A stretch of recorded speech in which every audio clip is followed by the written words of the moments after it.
Of the Grip Strip podcast, the football calamities and F1 recap edition of the Grip Strip podcast. My name is Philip Matthew. I'm your host. Eagerly looking forward to the NBA Cup final. It's something weird that you would have never thought I would have said 6 years ago when this show started because the Knicks sucked back then. But now they're actually good. So we're watching this game. Looking forward to that. Going and getting ready for what is going to be a busy holiday season. Got some other things going on. Um, Cold flu been bothering, but we're here. We're doing what we need to do, and we're making moves. Moved myself out of the playoffs in fantasy unceremoniously, so my championship reign. Need my belt. I should bring my belt back, and I need to probably wear it for the next week because it'll be it um, as a champ because the following week somebody else will be a champion. But one guy who has a team that is alive in the regular, in the real deal, and had one of the best performances out of his quarterback, along with a great performance he himself in a Indy Lights car, in the Veterans 100. He's the iRacing Indy 500 champion, computer genius, a gentleman and a scholar. His name is Joshua Fine. What's going on, brother? Doing great, Phil, of course. Yeah, my favorite football team, the Jacksonville Jaguars, are certainly on the verge of making a playoff run here, I think. So, yeah, we'll get into that in a minute. But, yeah, ran the sport event for the Open Wheels 500, the Veterans 100. Yeah, ran top 5 there, so we'll talk about that later. But, yeah, my fantasy team didn't do so well either. I mean, was close to winning and everything, but yeah, will sadly not be hoisting the championship belt here this year. So guess that means we'll have to face off each other for fifth place here in Fall Brawl League. So at least we got that going for us here. So at least one more week of that for fantasy, but yeah, otherwise it's going to be an interesting stretch run here going into the end of the NFL regular season here into the NFL playoffs. That's a good amount of today's episode will be about football because there were a lot of big time injuries, along with the fantasy implications and real, of course, implications. Now going into 3 weeks to go into the season, first teams have locked up playoff spots. And so we have a lot to look at in regards to the league. Yeah, I mean, in terms of playing for fifth, it would be my fifth place finish in the last, what is it, 7 years? Or no, yeah, or no, not fourth. It would be his fifth place if I were to finish there. Either way, if I finish sixth, it would tie my worst performance that I've had in the league. And that was way back many years ago in 2012. And then I came back and won the next 2 years. So maybe that's what'll happen. I hope. But either way, yeah, we'll see what happens there. Kermit the Frog goes down with an ACL. Micah Parsons goes down with an ACL. Amongst other teams, you got Devontae Adams who had hamstring issues. So, I mean, he got injured during that game. You're talking about, wanting them to play 18 regular season games now. These guys are already breaking down. Curious to see how the hell they want to come around with that, but I guess there's more guaranteed money in the NFL these days. But we'll see. Go over all the playoff implications. Who's rare at the moment? Niners won, but played very badly in the second half. they were dominant in the first half and then just played terrible in the second half, especially on defense. So kind of a problem, especially when you know that Indianapolis is a stingy enough defense. They made Seattle kick 6 field goals to win a game in their own house. You have Philip Rivers is like 900 years old, throwing jerry balls out there. Couldn't even throw it past like 10 yards without it looking like he was about to go and pull a muscle. And that'll be Monday Night Football next week. So I mean, I'm still to be determined whether I am going to be working at league or not, but that's a whole other thing so we'll see with that, with the Monday Night Football game. And yeah, we'll do Formula One recap. I know it ended just last week, so it's fresh on everyone's mind. Kind of take a more detailed look at how this season went, and with some of the news that has come out and recent days. So kind of go and look at the changing landscape that is Formula One going into 2026 with the new power unit and new aero formula. So we'll go from there. We'll give you the news updates and in the roundup in different series, whatever's out there.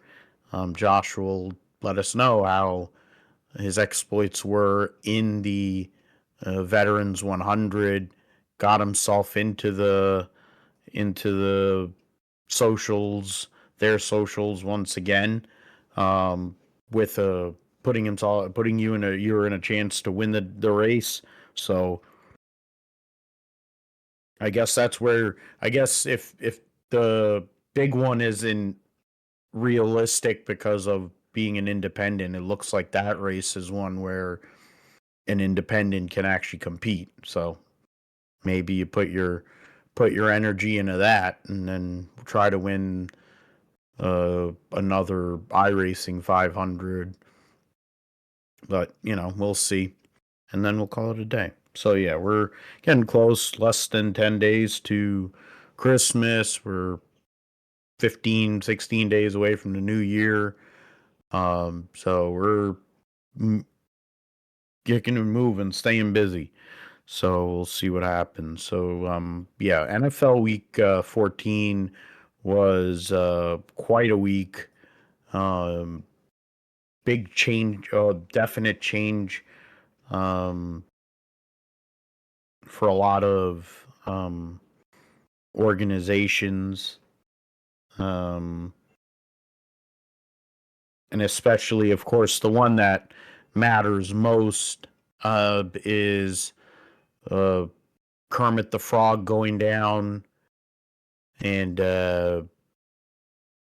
getting tearing his ACL, doing his LCL as well. So, um, so that's pretty brutal situation there. Um, I didn't know they have 2 games on Saturday. Oh, interesting. So yeah, I mean that was the biggest situation. I mean, you had we'll go back to Thursday first with the Buccaneers figuring out a way to get blown out or go into a shootout with the Atlanta Falcons. Kirk Cousins showing that he still has something left, especially when he plays Tampa. Tampa trying to take a hold of that division, but instead um, goes and loses that game, which is just a bad look there. Mike Evans had a really good game in his return, and that was wasted. I was one of those people who wasted said game because I didn't bother to put him into my lineup. So fail on my part. I still wasn't going to win though.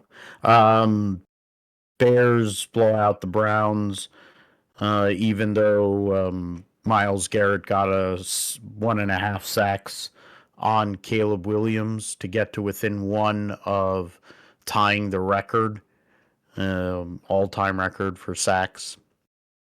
So that is something we have to. So week 15, if he can get it done this coming week, then in or next week, then it would be full season, I guess, in a proper full season deal. Oh boy, that was a foul. Um,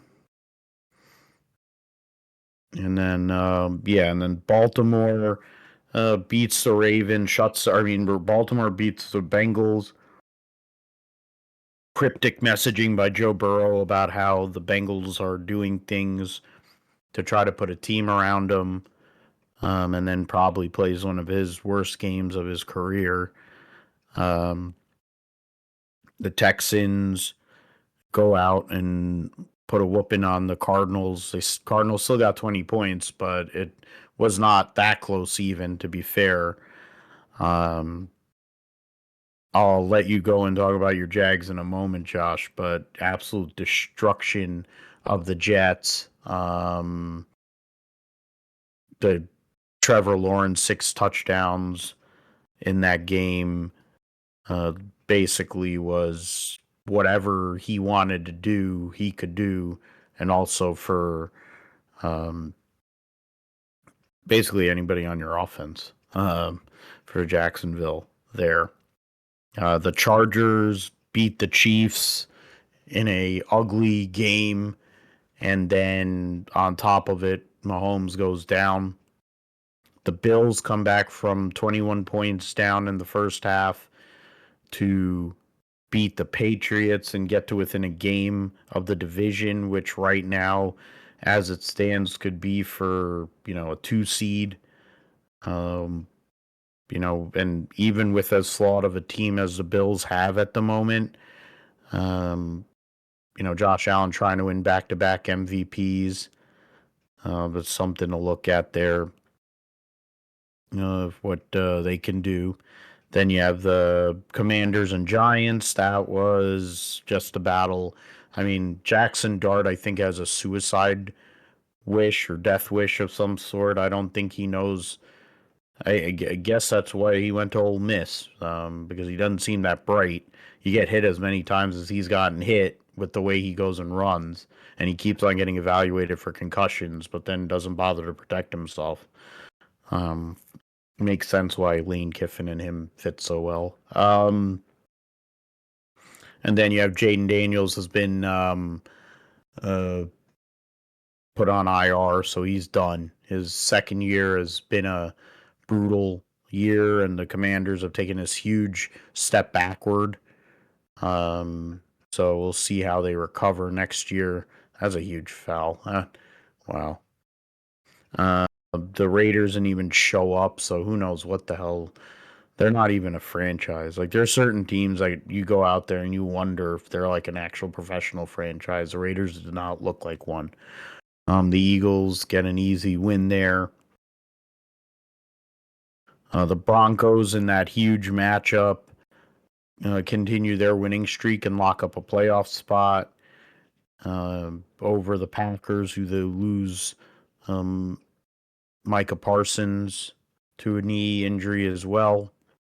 The Rams in a shootout against the Lions. The Lions can stop anything, whether the run, the pass, they can stop shit. The Rams did show some vulnerability though, so there is a window. The Lions may not make the playoffs, but I think they've given some of these other teams that might make the playoffs a game plan. Panthers lose to the Saints. Bad loss, but that somebody's going to win that division and somebody's going to have a home playoff game in about a month's time. So whether it's Tampa Bay or the Panthers, the Seahawks, as I mentioned, Jason Myers 6 field goals. Um, even though they couldn't convert further into the zone, the Colts defense locked up. You could they basically with Philip Rivers coming out of being a high school coach and being a grandpa and all this crap, and I mean he wasn't amazing, but they had done enough. He made a back shoulder throw to the one whatever his name is to go and uh, get a field goal. They got that. They were leading, gave up a couple of plays, and literally gave up a longer field goal to lose. So Colts are on the brink, but they're gonna be a tough out at least having Rivers, even though he can't really throw past about 7 yards, it seems. Niners, other than Pearsall, which I mean Pearsall's been dealing with knee and ankle all year. No Brandon Ayuk anymore, so whatever. Our wide receiver core is a complete cluster. Um, and the Niners defense played atrocious against the Titans team that's battling for the number one overall pick. Um, but they won the game. They're still in the division, still have a chance maybe to even get the number one seed. Vikings made a comeback against the Cowgirls, and JJ McCarthy might have had his best game of his career. So, and that's the kind of momentum they need as they run this season out. The Steelers had one of their best offensive, or probably the best offensive performance of the whole entire season, while the Miami Dolphins look like a rudderless ship. So there is that. Oh, I mentioned the two. Oh, so flexible scheduling. Determine a conclusion later date. Oh, so yeah. So right now, yeah, that was last week, and yeah, for you, Josh, for your Jags, the Texans are coming up, and but you guys are. It seems like things are clicking at the right time. Travis Etienne's looking really good. You have Jacoby Myers playing at a high level. BTJ coming back from the dead, it seems. So maybe right now you guys are in a position, and I mean, after you put a whooping on the Jets. I mean, granted, it is the Jets, but you put up nearly a 50 spot on a team in the NFL is pretty damn sporty for sure. Yeah, no, absolutely. Yeah, for Jacksonville, yeah, Trevor Lawrence, I think had probably his best career game so far. I mean, 5 touchdowns, 1 rushing, first 5 career touchdown game, 6 touchdown game total for him. So yeah, huge game there, and then first game this season over 300 yards finally. So it's crazy. I mean, he actually doesn't have a whole lot of 300-yard games, which tells you how much of a volume stat that really is. But I mean, still, significant to be able to hit that mark there. So, he had a pretty good game there. Did nick his hand a little bit towards the end of the first half, trying to go for the ball after he spiked it and might have got stepped on a little bit, but I think he's okay there. He didn't affect him really, obviously, because still threw for a bunch of touchdowns after that and everything. So it seems like he's okay there. So yeah, I mean, clearly, on a run here. Trevor's, I think, 4th overall touchdowns in the NFL right now, combined passing and rushing for quarterbacks. So yeah, it's pretty good there. Pretty good company to be in. A lot of people, obviously, including me, I was questioning him, especially after the Cardinals game where he threw 3 picks and 3 interceptions, and had a fumble recovered for a touchdown and everything, and the Houston game that they played, was questioning him, but yeah, I'm definitely not questioning him anymore. I mean, I think he understands Liam Combs' offense and everything, and obviously clearly looks in command if you look at how he's calling the plays on the line of scrimmage and going up to the line and making all the adjustments and then getting it off and making his reads. It looks like he's playing fluidly in there. So I'm really happy to see that, obviously, and yeah, for everybody else, makes all of them better. Obviously, Jacoby Myers, I think, really going to be, like I said before, is probably one of the more underrated moves made by any team this season.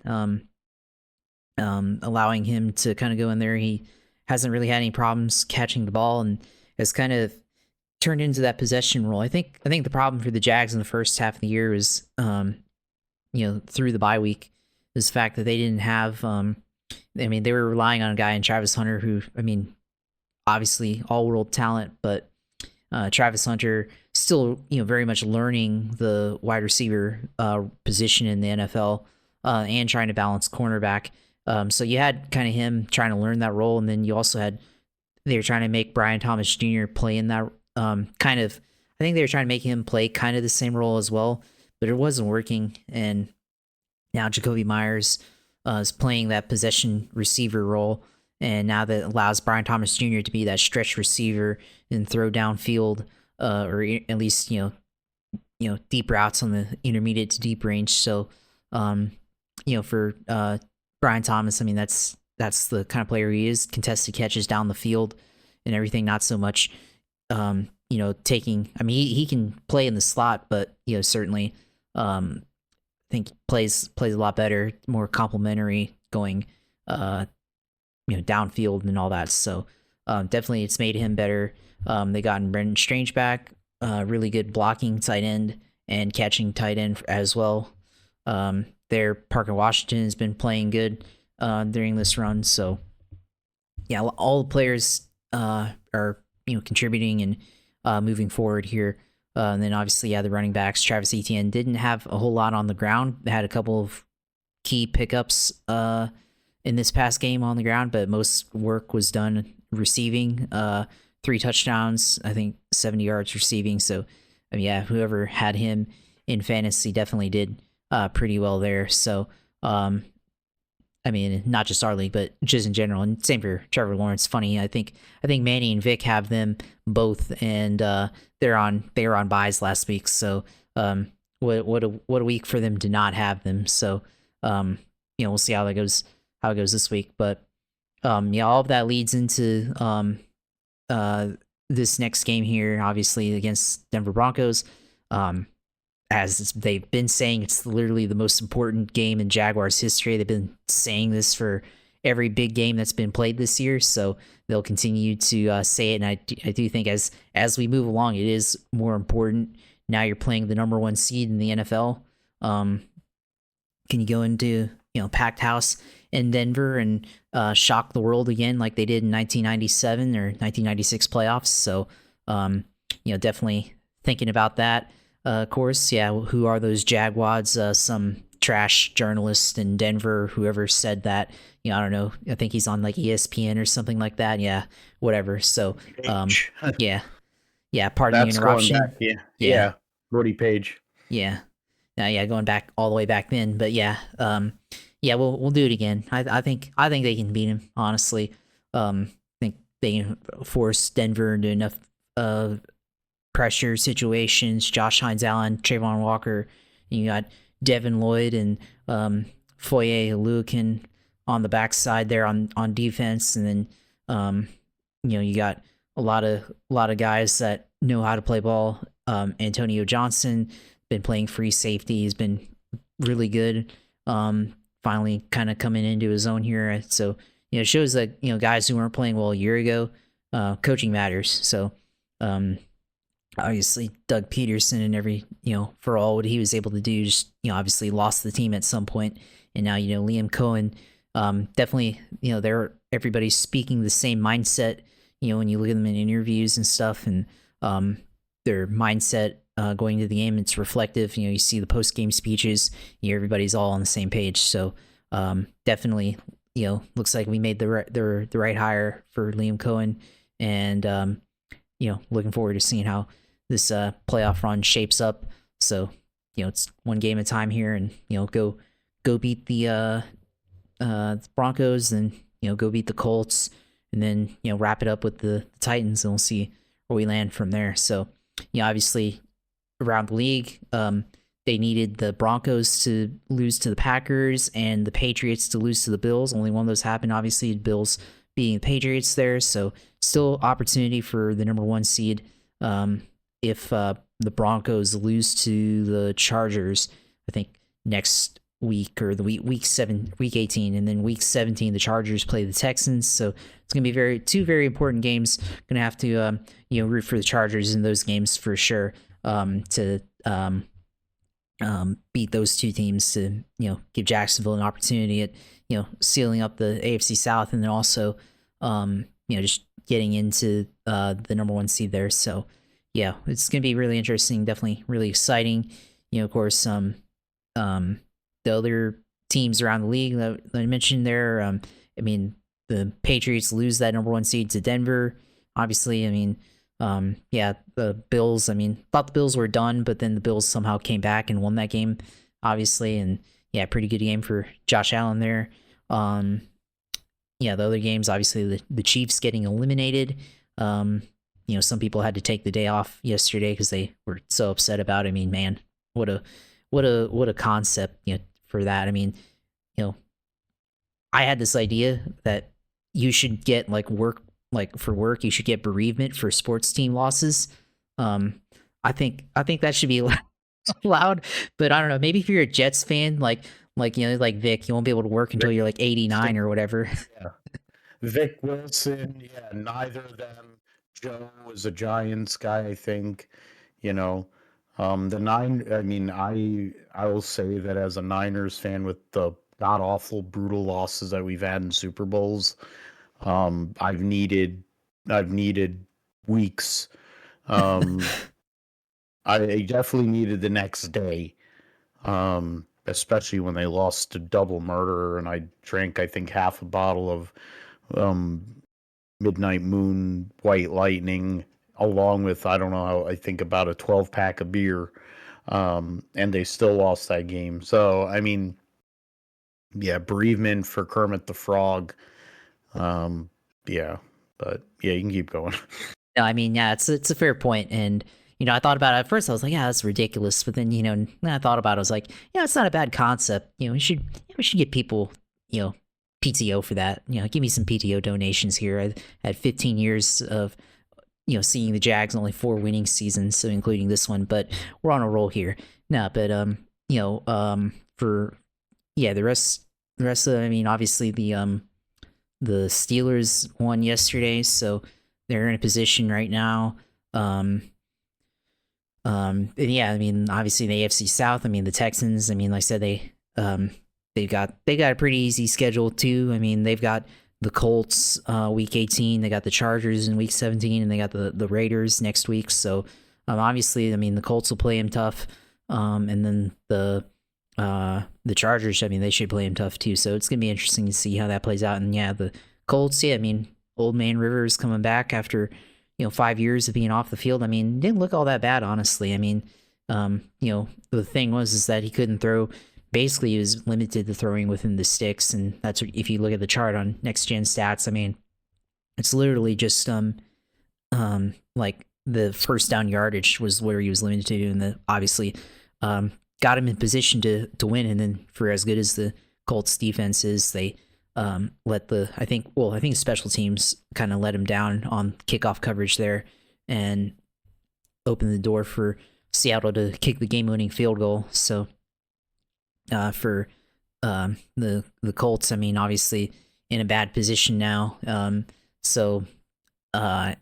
Yeah, I mean, Philip Rivers, I mean, he'll continue to be, what he can be at age 44, but it's quickly, I think their chances are, quickly slipping away here if they haven't already. So, I mean, obviously he makes them better than, Riley Leonard, but just the fact that he understands where ball placement should be, even with the lack of throwing strength there. I mean, obviously he's able to make it work, but then you saw how it affected their game plan, because they were still, I mean, deep into the 2-minute drill, they were handing it off to Jonathan Taylor, and that's it can work, but 3rd and 7, handing it off, like you're basically just conceding to a field goal instead of continuing to try to push and milk the clock as far as you can with, trying to get a first down and, forcing the Seahawks to use their timeouts and all that. So, I mean, it's an interesting storyline, but, it's funny for, all of how it worked out. It still ended on a Philip Rivers interception inside of 2 minutes, like so many Chargers games over the years ended, and all that stuff. So still nice storyline. Yeah, definitely looking more like physically looking like Jared Lorenzen there for Phillip Rivers. So yeah, I mean, still be rooting for him down the stretch, like to play good at least, but be not not so sure about the Colts' chances here going forward. So yeah, I mean, it'll be a interesting run here going next week, and the next couple weeks over the Christmas and New Year's. So be looking forward to seeing how it all plays out, and definitely gonna have a lot to play for here coming in January for both of our teams. And I think that's something that you brought up in for Indy, and it sucks for Jonathan Taylor because he's been an MVP candidate. That it's going to end up this way. It's not surprising the way that the Colts have been run, and it's something where when you look at, I don't know as much a coach, but the GM in Ballard, uh, that they weren't, that they didn't put themselves in a position with Daniel Jones. You had a guy who already had injury issues in Anthony Richardson, then he gets hurt. Daniel Jones had gone through most of the year because they had protected him, and then it was a non contact injury that did him in. So, you look at it's hard to prepare for all that, anyways, I guess, for you to have and needing more than two quarterbacks. But in the grand scheme of things, like you look at where this league is at, there's not even enough teams that have two viable quarterbacks. So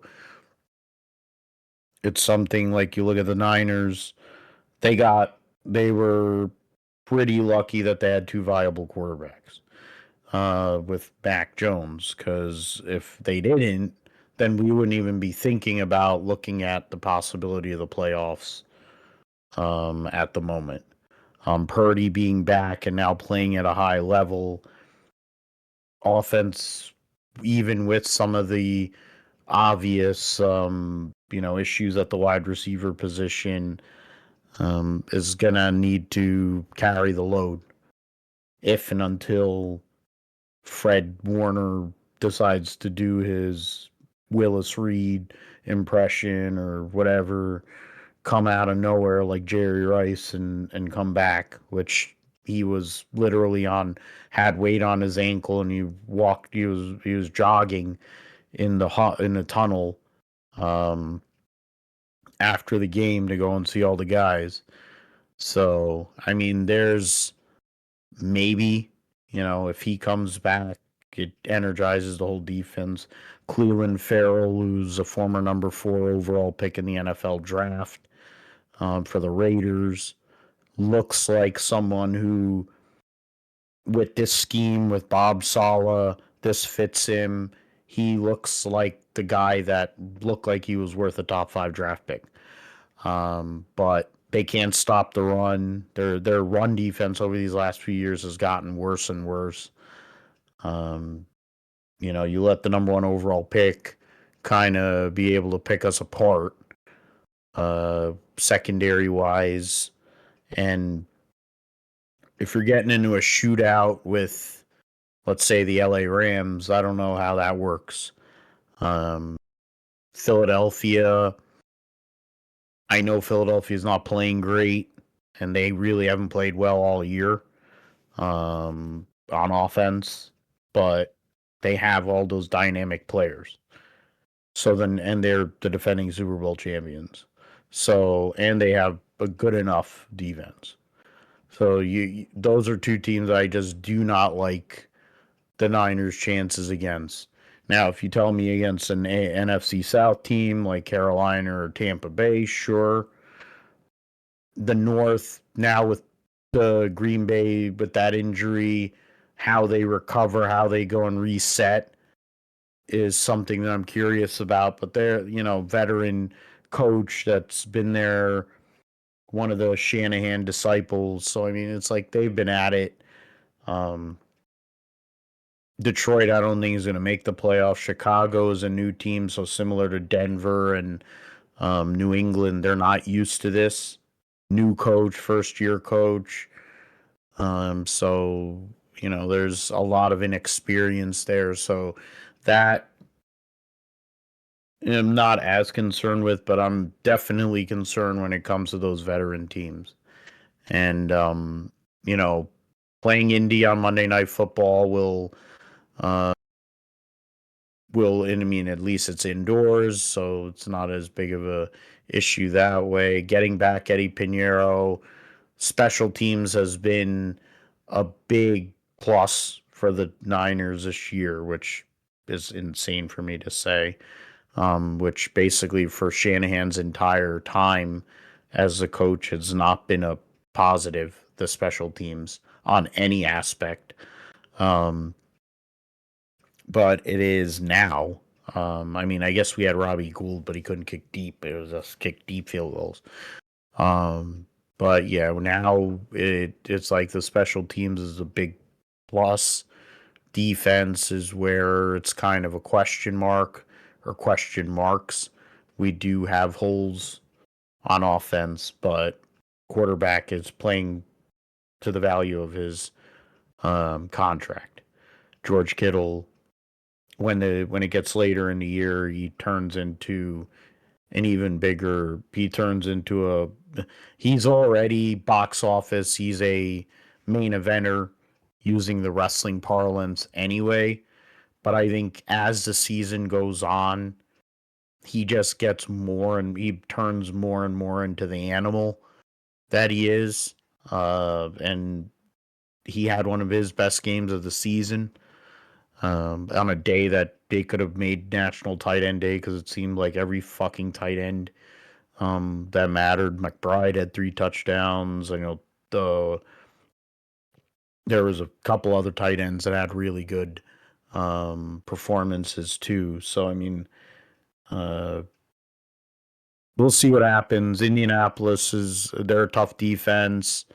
I'm sure DeForest Buckner's, if he is healthy or if it hasn't been put on IR, will want to play that game. Uh, Wish we'd have never gotten rid of him. And then they have to play Chicago, albeit it'll be in Santa Clara. And then that Week 18 game will be in Santa Clara and could be for the division and could be for the number one seed. So that's something to be determined as we move forward. Going into the playoff picture at the moment, um, through via NFL.com. Uh, uh, Both the Broncos and the Rams have clinched a playoff spot, so there is that. Then currently the other division leaders in the AFC: Patriots, Josh's Jags, and the Pittsburgh Steelers. In the NFC, the Bears, Eagles, and Buccaneers. The wild card teams currently in the AFC are the Chargers, the Bills, and the Texans. In the NFC, the Seahawks, my 49ers, and the Packers. Um, Basically in the AFC, there's only 2 teams that still theoretically have a semblance of a chance, and the Colts and the Ravens, which is just a straight up they need to win the division. Colts, it's looking harder for them. Would need to win out and get help. In the NFC, it's really the Panthers and the Lions. I mean, the Cowgirls are still there, but basically dead. Lions would need help from both the Packers and the Bears, which they're now 2 games behind with 3 to play. Panthers, that's a straight up with the Bucks for the division. And then all them other teams that are out and playing for playoff for draft position, like the Titans, Raiders, Giants, Browns. You got some of these other ones there. So that is the current playoff situation, and then the schedule for this week, the division battle, NFC West. On Thursday Night Football on Prime will be the Rams going to Seattle. Can Sam Darnold finally beat the Rams defense? He's had some really horrendous performances against them. So it's something to look at. If he can do that, and if he can do that, could give the Niners an opportunity on Monday night. Otherwise, the Rams, I think, would put themselves one foot through the door in terms of the division and possibly the number one seed. That was interference. Philadelphia will go to Washington for the first of 2 games in 3 weeks. For a Washington team that doesn't have their quarterback, and then is just running out the string. And then the Bears are going to be hosting the Packers on Saturday night, so that's a huge matchup within the division. Then on Sunday, the 1:00 slate is 5, 6, 7 game 1:00 slate. Tampa Bay, Carolina playing twice in 3 weeks for the division. There, Buffalo having to go to Cleveland to keep their run going. The Chargers going to Dallas. So that's one of the most prolific offenses in the NFL against one of the least prolific offenses in the NFL, though their defense has played really good. So that's part of the reason why the Chargers are where they're at. Bills need to stop Cleveland, get that win. Jets in New Orleans, that's just a dumpster fire game. Minnesota going to the Giants. Dart and J.J. McCarthy. I think there'll be a lot of points, or at least the Jackson Dart's going to get he's going to get hit a lot, I think, in that game. But they're beatable, that defense, at least the back end. Tennessee in the first post Kermit the Frog game, hosting the Chiefs, see what they do.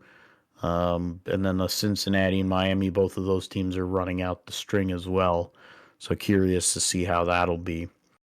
A couple of 405 games. The Arizona and Atlanta game is another one where you got 2 teams that are just playing out their string. And then the big one is the one that, of course, matters to Josh, the Jacksonville going to Denver, like they did back in 1996 season, or January of 97. One of the last games, I think, one of the last playoff games ever at Mile High Stadium, and it was they beat them there. So that was a precursor to what took place the next 2 years. Honestly, that Jacksonville win. Detroit hosting Pittsburgh. I'm assuming that'll be the game they'll send. Well, no, that one's on Fox and it's all AFC. So I'm going to assume that'll be the Tom Brady game, and then the Detroit The Pittsburgh Jaguars game. one? Yeah, that'll be the Tom Brady game, and then the Tony Romo game will probably be the Detroit Pittsburgh one. Yeah, because otherwise, there's no other compelling game. It's either there's no other compelling game on the Sunday slate. I mean, for Fox, they could possibly have them work the Saturday night game, but that doesn't make any sense. And then the Vegas and Houston. Houston's on a run. Sunday Night Football's New England and Baltimore, so that's a big one. Baltimore needs to win. New England's trying to maintain pace with Buffalo or hold their lead. And then San Francisco going to Indianapolis for Monday Night Football. So there is that. And then, I mean, in fantasy-wise, I have to go over here. And I currently, in the Dynasty League, we're still in it for Dynasty. possibility to get a second straight championship there in that, and then we had a bye week, so that was good. In terms of can you be doing? Yeah, so I was gonna say move this up, but whatever. Yeah. So I'm gonna finish either 11th or 12th in one of my leagues. I'm either gonna finish 5th or 6th in this league in the fall brawl. Right now, the 4 remaining players are Wilson, Joe, Manny, and Matt. If Matt were to win it, he'd be a first-time champion. Otherwise, every other player that remains has won at least uh, one title. Joe has won it twice. Wilson's 3 times, and Manny won it once back in 2018. Uh, Tells you how long it was because I was still working for the goddamn Knights. Um, or no, I think I'd finally quit around that time. But yeah, so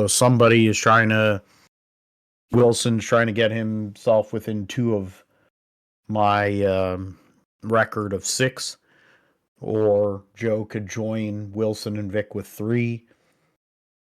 Or not Joe? Is it not Joe? What do I mean? Is it Joe? No, it's not Joe. I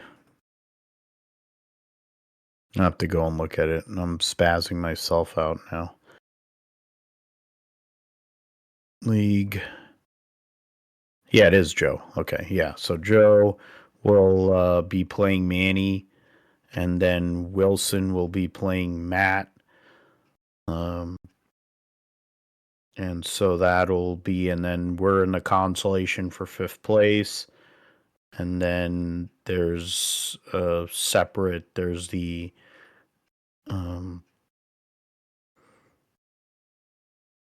we don't even fall, or yeah, we're in the championship and we're in the 5th place game. So yeah, we're done.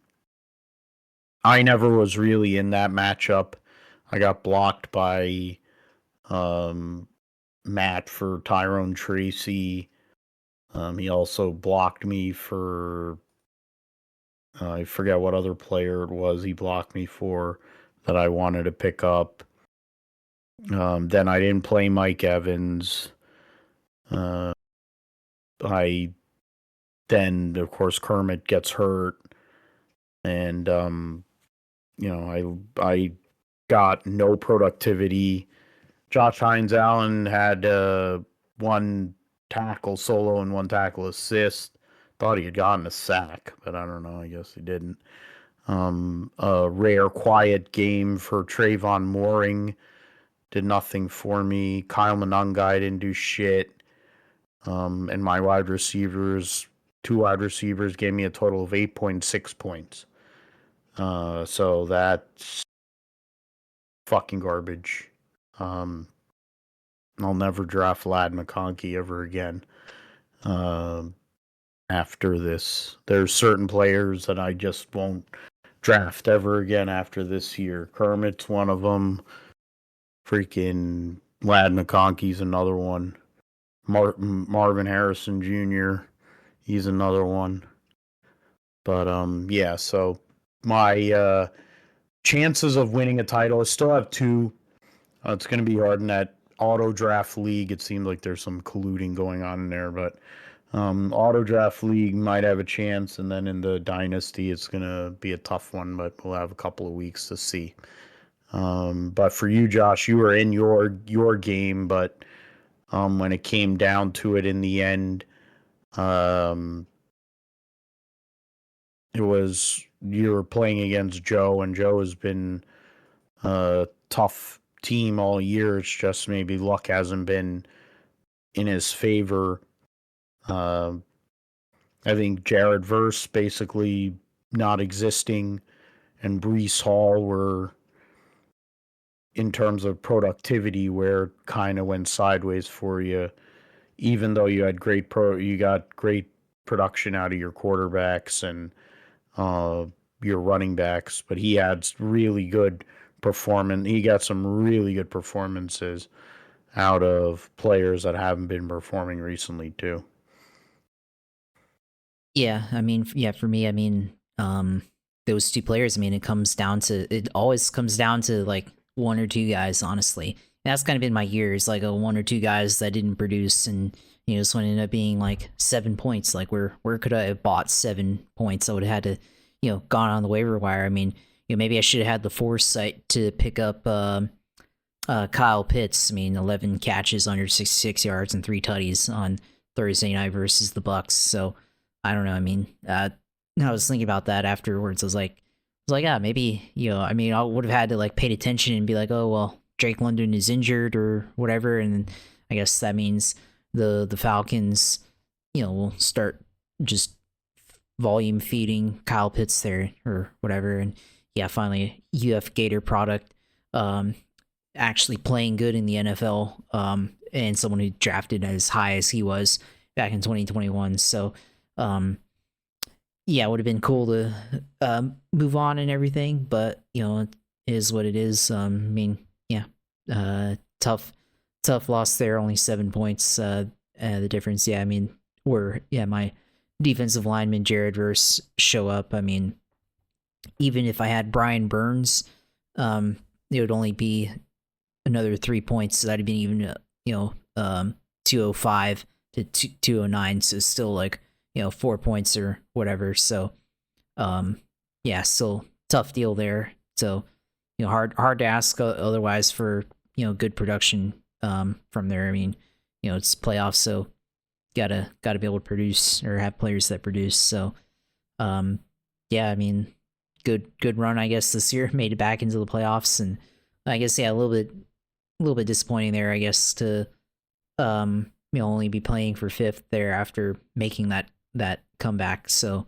to make it in, but it is what it is. So we'll just have to settle for fifth or sixth here in this league and go from there. And then I guess in my other league, won the consolation matchup to get out of the toilet bowl. So now I guess I think I'll be fighting for either 8th or 10th place in that league. So yeah, should be interesting there. Yeah, I mean, I had Justin Jefferson in that one, and I still won. So Justin Jefferson, I mean, it's bad how far he's fallen this year in fantasy. Obviously, I think he like just fell off after Carson Wentz went on IR, because that's like the last time I think he even had like a good game was when Carson Wentz was on IR. So interesting how that kind of worked out there. So had him. I had Dallas Goedert, and maybe I should have started Dallas Goedert. That would have won me in this league, because I had Dallas Goedert starting as a tight end in this league. So maybe in our league I should have had him there. But normally, I mean, I don't even think about tight ends in our league. I mean, I did draft Brock Bowers, but that was only because he was like supposed to be the number 1 tight end, and then he got injured. So it is what it is. And then I actually, in this league, I actually did sign, it was on my bench, but I did sign Phillip Rivers just for the sake of saying that I could sign Phillip Rivers. And he scored 7.3 points as a QB in fantasy. So, I mean, 18 to 27, 120 yards, and 1 touchdown, 1 interception, and then carry for -5. I mean, normally would say that's like pretty bad, but I mean, considering it's Phillip Rivers, 44-year-old Phillip Rivers, not a bad stat line. I mean, it makes you wonder, if could Tom Brady just suit up, for the Raiders or somebody? Yeah, Tom Brady, maybe he should suit up for the Raiders on Sunday so that they can defeat the Texans. He probably could just do it single-handedly and win that game, as bad as the Raiders are currently. So that'd be really hilarious. I mean, man, what a way to shut down the Texans. Just I mean, conflict of interest. I mean, yeah, whatever. There's plenty of conflicts of interest, anyways. But you got that there, obviously. But yeah, and then I on my bench I had this is an interesting one. I mean, I don't know if people had Rome Odunze on their roster, but it was interesting. Like, it seemed like he was going to be active. I wasn't starting him anyways, but then, like, I don't know, like half hour before the game started, like they said he was going to be out. So I found that to be really interesting, considering Yeah. he's been their guy. But yeah, obviously, yeah, our league come up a little short there. So I mean, still, a lot of fun playing, this league. Definitely, I think our war games concept that we came up, or that the everybody else came up with, you know Wilson and Vic come up with that concept. Really, really good concept, and not sure how it's playing out, because I don't know if they said that only playoff games are going to count, or consolation. But I mean, there's still plenty of stuff to play for, so it's not like give up on your season if you're out of the playoffs, or missed out on advancing in the playoffs. So still, from that aspect, still plenty of stuff to play for. I mean, I think it looks like basically at that members of Joe's team. And I mean, just looking at it in the regular, um, for the final four, three of the four teams are members of Joe's squad, and then Wilson's the only member of my team. I don't know what the hell, like, it's the Kangaroos versus the Kangaroos versus the Groundhogs. Groundhogs. Yeah, so Groundhogs went down bad, just like their captain, his whole team did. But I'm hoping that that means that the Niners are going to go far. That's what I'm hoping for, and we'll see what happens in this dynasty. So let's move forward into Formula One. So yeah, we talked about Formula One last week, of course, and it was a quite a season, longest season ever in terms of races. You had the um, sprints as well. It was a different type of year for Lewis, being a new team, new organ, going from Mercedes to Ferrari. It was definitely not a smooth transition for him. It didn't really seem to work out too well. Uh, but on the flip side, you had McLaren, who had the momentum from 2024 going into 25, fighting with two drivers versus one, though the papaya rules uh, made it more dramatic than it really needed to be.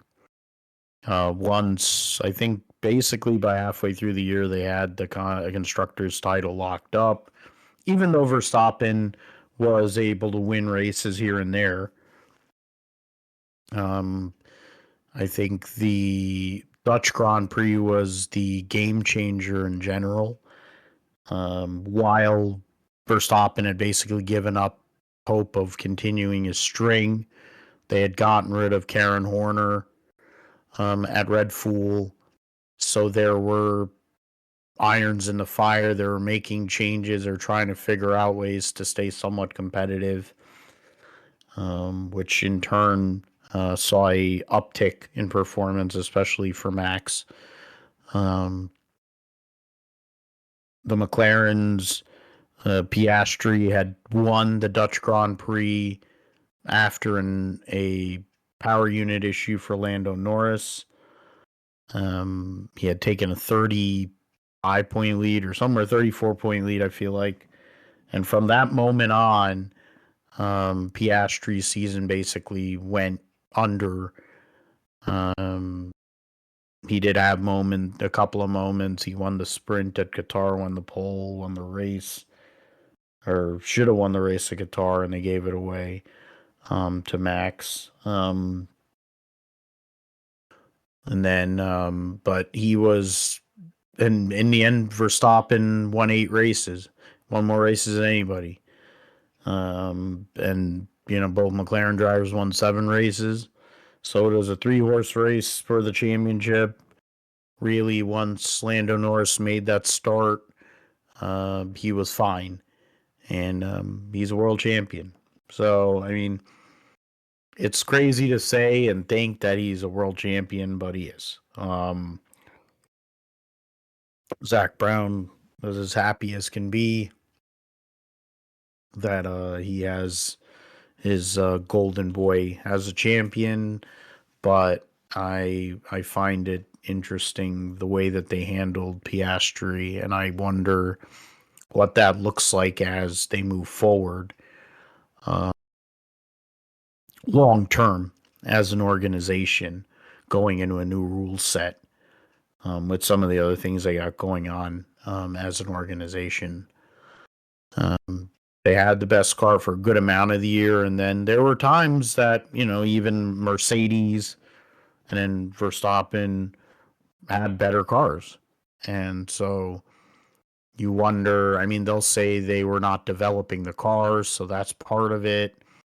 Just fine and well, I guess, but, you know, um, there's the aspect of giving it away, and McLaren did everything in their power to try. And that's really, really bad. It's akin to what they've done in the past with much with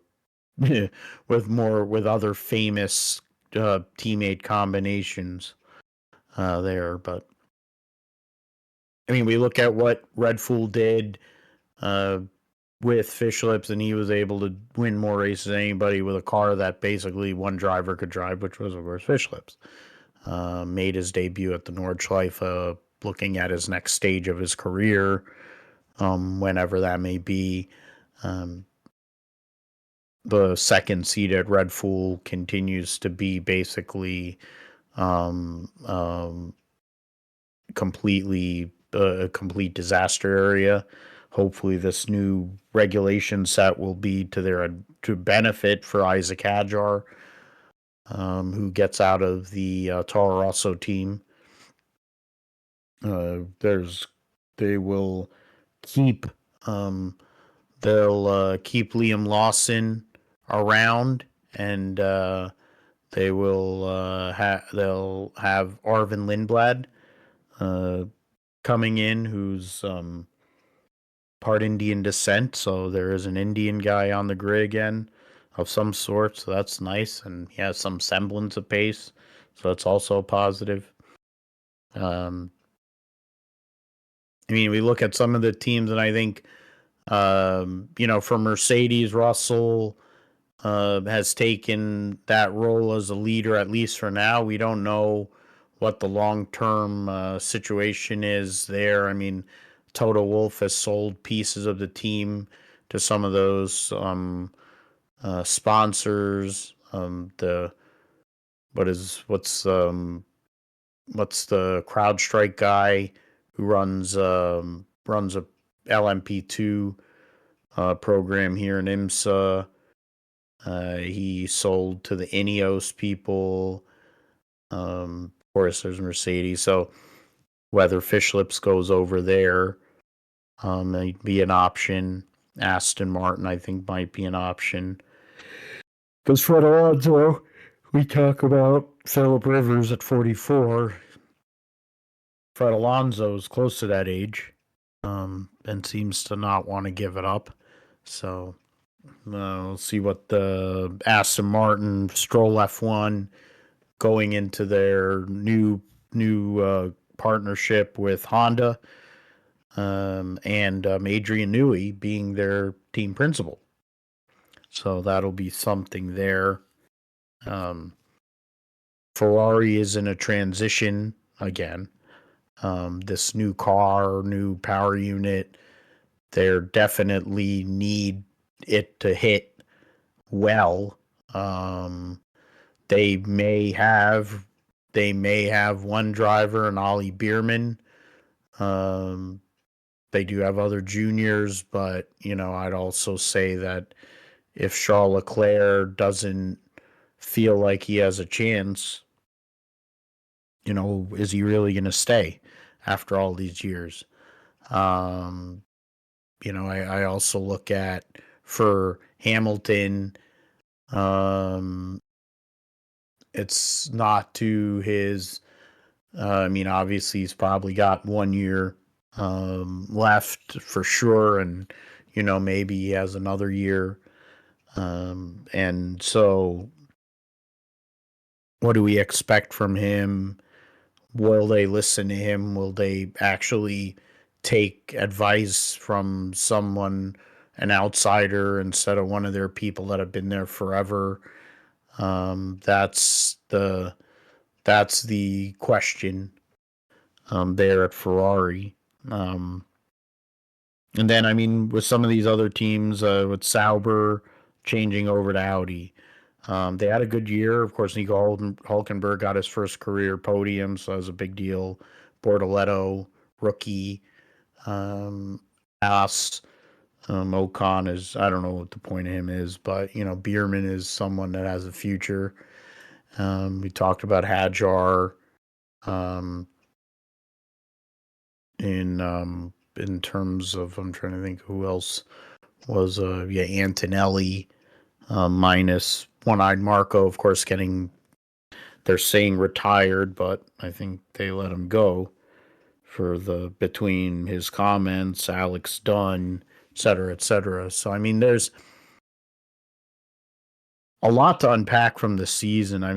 We could go race by race, but I don't really feel like it. It's pretty straightforward. There's three guys that were dominant figures in this season. Um,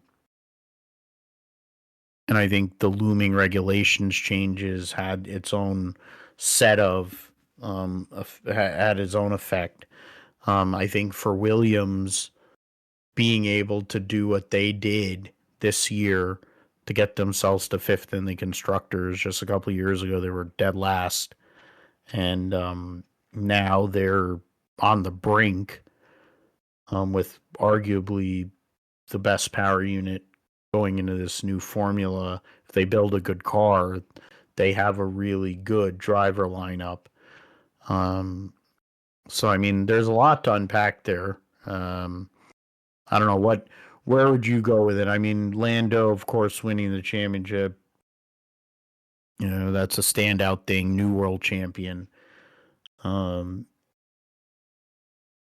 but I also would say, like, is it more that he won the championship or that McLaren gave it to him, or the fact that Red Bull and Max probably, maybe One-Eyed Marco is right. If they had gotten rid of Karen Horner earlier, they might have won the championship anyway.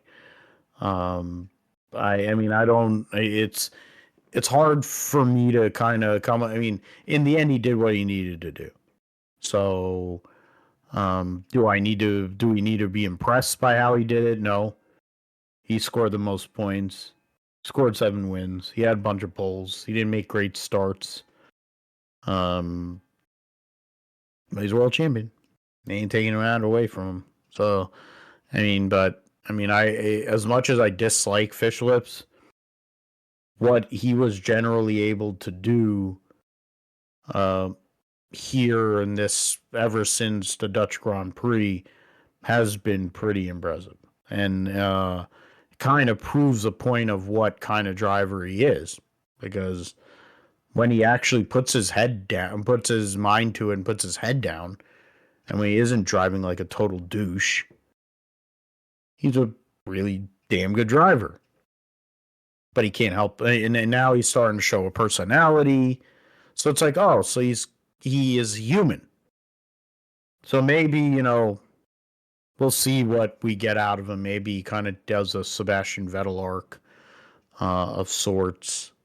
As he gets older, he gets more mature. But I think his performance was what really was a standout thing of the season, as much as what McLaren were able to do, winning 14 races and both championships. Yeah, I think there's a lot of ways you can take it. Yeah, I think some of that, yeah, is said in hindsight, right? In hindsight, 2020, right? With what Marco has said about Christian Horner there. Maybe they don't fire him, and he still goes on this run and he almost wins the championship. I mean, who knows how that could have played out, but obviously they made the move at that time as things were struggling. I mean, I think it was very clear from the very beginning of the season. They started off and got rid of Liam Lawson after one race and inserted Yuki Tsunoda into that seat, and the rest of the way. 4 races or something. Maybe it was 4 races. Sorry, but it seemed like very, very quickly. But Very quickly. yeah. But anyway, yeah. So for they got rid of Liam Lawson, very quickly into that season. Like it was almost like he just never had a shot to begin with. And I think from the press conferences for Max, I mean, it seemed like he was very clear that even he wasn't happy with the car, and he knew that there needed to be changes and stuff that needed to happen. And obviously, 4th of July weekend comes around here in America, and Christian Horner gets fired. So, yeah, it's pretty interesting to kind of see how that played out, and then almost come back to win the title in the fall here, but still had to rely on Lando Norris kind of faltering down the stretch here. So, yeah, I mean, for McLaren, I mean, I don't know. I think, yeah, I think he definitely won the championship, but yeah, there's definitely like a lot of questionable things that McLaren did, and even once it was very clear that Lando Norris, I mean, obviously what we saw in the Qatar Grand Prix, like they screwed up their own strategy and stayed out when everybody pitted. They just had too many things like that happen throughout the season that kind of made you question, like, okay, who are they favoring this week? And kind of goes back to all the a lot of people here in America prior to F1 kind of blowing up here in the last 4 or 5 years. Like, I think a lot of NASCAR fans had detested F1 for all the politics and stuff, and I think what we saw from McLaren was kind of an example of some of those politics that play out inside the team. And obviously the McLaren papaya rules, being fair to the driver, race hard, race clean, don't touch,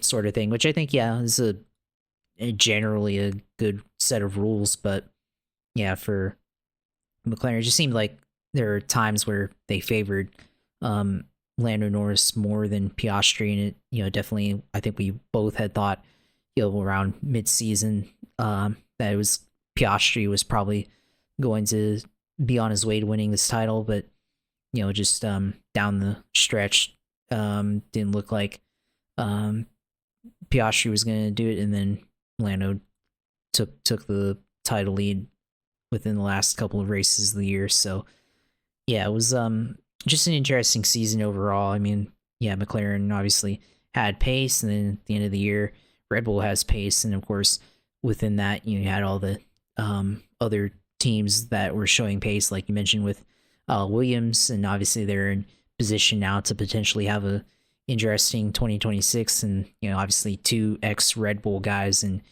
Carlos Sainz and Alex Albon there. Two of the guys who've been, I mean, Alex Albon's been putting in really solid results for the last couple of years driving for Williams, and now Carlos, who managed to actually get a podium here in Williams, which I think before the year I was surprised, or not surprised, but you'd wonder, like, okay, is he ever going to have any form of success after what was a relatively decent run at Ferrari? And Carlos is actually able to get 2 podiums this season. So I think Williams well positioned to go into 2026 with the new regulations to make a lot of, I guess, noise in terms of being able to contend for midfield and contend for points and podiums on a regular basis. So or semi-regular at least. So we'll see how that plays out. But and then of course Ferrari, Lewis, obviously big fanfare of him since last year, February 2024, announcing he was going to Ferrari in 2025, 2026. Now into this, a whole almost 2 years later since that announcement, and just seems like there's still a whole lot on the table. And you kind of mentioned, yeah, Ferrari kind of continuing to kind of just seems like they're just making decisions based off of their own hubris. Just making engineering and strategy decisions just based on the fact that they're Ferrari, instead of actually like doing the work that they should be doing to be competitive. And you know obviously Lewis, one of his worst. I mean, still finished in sixth in the standings, but obviously never podium throughout the year. And last year, I mean, even the last couple of years at Mercedes were pretty tough for Lewis Hamilton after 2021, but still had podiums here and there and was still able to win a couple of races last year. So yeah, for Lewis, I mean, the first year at Ferrari definitely fairly much of a letdown there. And obviously you've been critical of them throughout the season, and you can only hope that with these new regulations they can improve and make Lewis and Charles Leclerc, for that matter, more competitive. So yeah, there's gonna be a lot of interesting storylines with that, and obviously Cadillac F1 coming onto the grid next year. So there's still going to be a lot of things that we'll have to see play out here next year, and obviously this year 2025 for this series. I mean, yeah, changing of the guard kind of with McLaren, which we kind of saw that last year with them winning the in 2024 winning the constructors title, but now their drivers, one of their drivers won the title, but now it seems like maybe Red Bull swinging back. They found something now, so we'll see how they go into next year. And obviously another new teammate for Max Verstappen and Isaac Hadjar there. So yeah, it was a fairly interesting, at least, not another Fish Lips title, but came very close there at the end, only 2 points behind in Lando Norris. So very interesting, and yeah, a lot of drama and entertainment throughout the year. I mean, we look at it's just the lead in for the new regulation, new aero, new engine, power units, but then there's also new TV deal, and access for that and what that'll be like with the American market and how much they've wanted the American market to grow. How will their new decision to go with Apple TV um, work out? Something to be determined there as we move forward. Yeah, so we can go from that and then get into some tidbits. Alex Bowman gets engaged, so that's great for him. Prime Video will sponsor William Clyde Elliott II in 3 races. Dead On Tools, 12 races for Harrison Burton, for Sam Hunt. I think the big announcement in the NASCAR world, other than the lawsuit settlement, of course, and the permanent charters and the like, and probably whatever else will come with that, for Denny Hamlin wanting an apology from Larry McReynolds and a couple other people on Sirius XM. But I think the big news is we're going to go from pancakes to we have the mates, with Junebug and Arby's joining Junior Motorsports, and they have personal services contract. They'll sponsor 8 races in the Xfinity Series. I think they're going to do a whole bunch of other stuff. So Arby's is involved with JRM. So that'll be interesting to see how that all is released and done. They officially announced Chandler Smith will be back for front row, which I don't think is that surprising. 3-day schedule, so Xfinity kind of full practice and so there will be practice on the Friday, I guess. They'll have a 3-day schedule at Indianapolis for the Brickyard 400 weekend. Yeah, I mentioned Chandler Smith. I talked about it. Yeah, Connor Zilic will be driving as the fourth driver for Action Express at the Rolex 24 in January. Sunoco signed up with Ganassi to sponsor Kiffin Simpson. What is it? The Portimao track will replace Zandvoort for 2 years, they're saying. I thought that was the one that would go and fill in for the Mad Ring because we haven't heard about Madrid and the situation there. M Sport Ford and World Rally will have Josh McElrain return, and they'll also have John Armstrong, a Northern Irish driver. So Ireland represented Northern Ireland with the M Sport Ford team in the last year of the um, Rally 1 regs. Uh,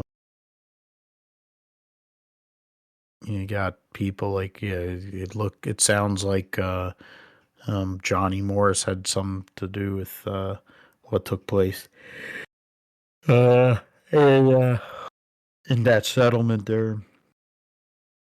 And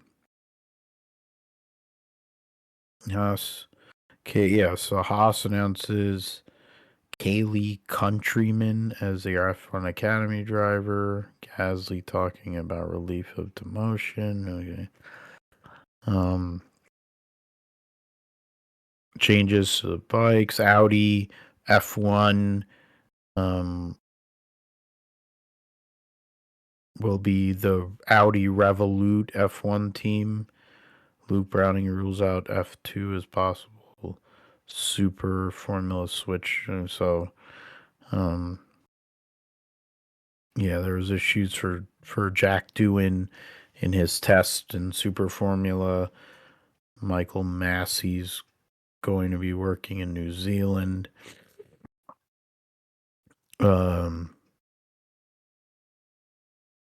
United Autosports leaves supercars. What was the Walkinshaw Andretti United is now going to be Walkinshaw TWG or something.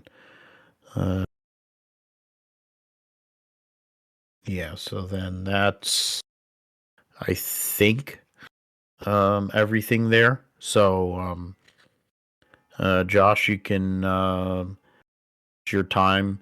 You can let us know how everything went in the Veterans 100, and also what was a very interesting and dramatic end to the Hoosier 500 on Sunday. That, while if you looked at the results, wouldn't seem like that there was a whole lot of drama, but there definitely was there late. Yeah, I mean, yeah, for me, with the Veterans 100, right?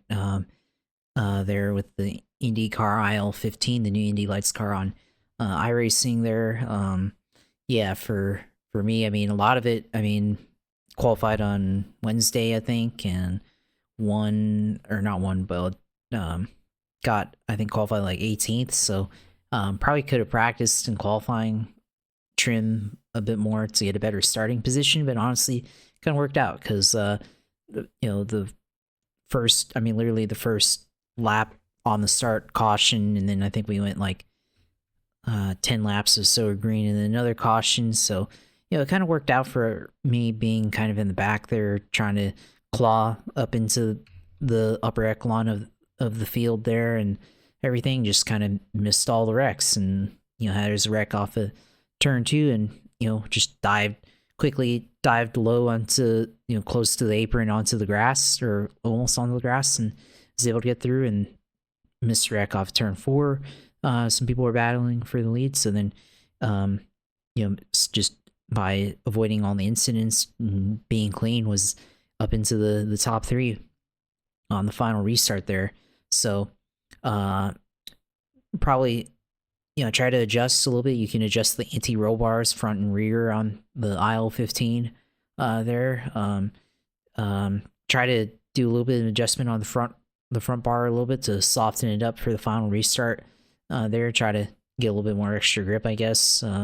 And handling eyes seemed to be okay, but then just didn't get a good start there. I started in 3rd gear, so I think I guess maybe I had to start in 2nd to have a good restart, but I didn't want to like light up the tires or anything like that or spin the tires because I think I tried going into 2nd like under caution, and it was already like the rev lights were already like halfway green on the meter there, so there wasn't going to be much room there to really build up momentum from 2nd gear. So I stayed in 3rd. So I wonder if maybe that was because I kind of didn't take off as well on that final restart behind 2 guys who are definitely class of iRacing IndyCar there, Jason Brophy and Adam Blocker there. So yeah, 2 guys who are really good on iRacing IndyCar. So obviously having a shot to win, being in the camera frame there, yeah, pretty good. Would have liked to have at least kept that 3rd and be on the podium, but yeah, that I guess restart there at the end. 4th place guy was able to get by me going into turn 1, so wasn't gonna throw the block on him or anything there. Maybe I should have, but let him by and then stayed in 4th for about another lap and a half, and then got kind of overtaken on the outside and tried to make another move, but I got back into 5th there. So yeah, not bad. Top 5 there. And yeah, you mentioned whether it's worth the time just to invest in that versus the Hoosier 500. I mean, it'll always be opportunities to run this. I mean, as long as they run it, and we'll see what they have announced for next year for this. After year 1 of being sponsored by the PRI here for that, I'm gonna have to see how that plays out, but there'll be opportunities to get in it. I mean, just have to figure out how to get into the right networks and stuff and all that. So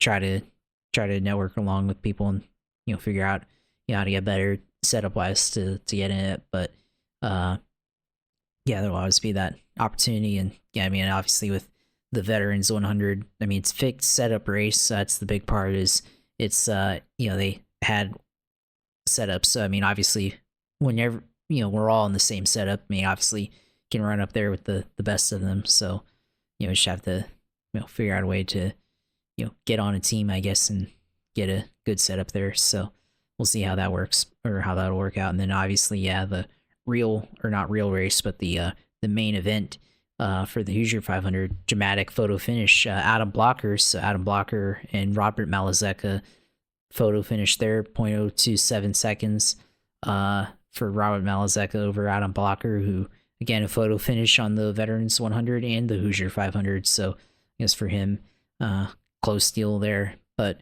yeah, drag race side by side. And I guess the so here's an interesting thing here: the hybrid IndyCar hybrid system update that came out last week on iRacing. There, people are trying to figure out a way. I mean, even I trying to figure out a way on just practice, trying to figure out a way to deploy the hybrid, figuring out the best method. And I guess Robert Malazeka final burst of hybrid deployment on the final lap saw how that played out and gave him the edge there at the end. Last lap pass for the win. So yeah, second closest finish in this history of this race and everything. I mean, obviously it's only been run for a few years, so yeah, pretty interesting to see how that played out. Attrition, lack of caution periods, single car crash. Christian Steele, first guy out after 44 laps. Alexis Newsom, shortly after that caution, locked the brakes up and hit the wall, entering pit lane and retiring on lap 65. So no caution there until lap 115 when Matt Holabaugh made contact with Dylan Freckleton and send both cars hard into the inside wall in the south chute and eliminating them. And then a long green flag run after that evolved the race into a strategic chess match. So, yeah, obviously just reading the summary there, but I guess final caution, just 3 laps short of the distance, and race control expedited cleanup in the restart to guarantee a green flag. So, wow, very 2024 Indy 500 or 23 Indy 500 like there with how that played out. So, yeah, very similar fashion to Joseph Newgarden, kind of. So that's a very much a Joseph Newgarden type moment there to happen. So crazy how sometimes, I don't know, art imitating real life. So, that's kind of interesting to, see how that, played out for the finish there. So, yeah, I mean, I did run the IndyCar on iRacing on during the week as they were deploying the update for the IndyCar for this year, and should be interesting, yeah, to kind of play around with that hybrid deploy button and play around with all the button mappings for that to make sure it's pretty accessible and you know what button to hit for deploying the hybrid and then regenerating it as well. So try to play around with that and see how does that affect your car in traffic. And obviously here the Hoosier 500 that changed things, gives you a slight edge seemingly, and anything can help to win, obviously. So yeah, for the IndyCar should be an interesting update to people will get it that'll people will figure out as people get more experience with this car. So yeah, obviously got that update that just came out. They just released a video this week of the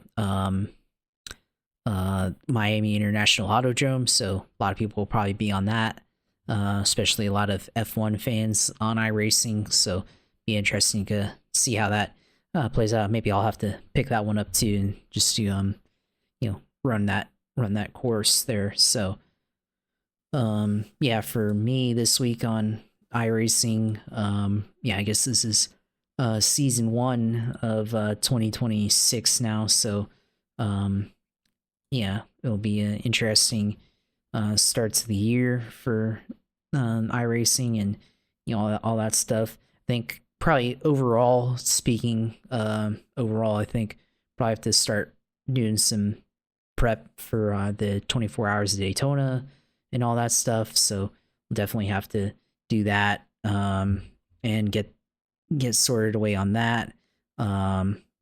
So yeah, that'll be, I think, overall what I'll probably look at this week and everything.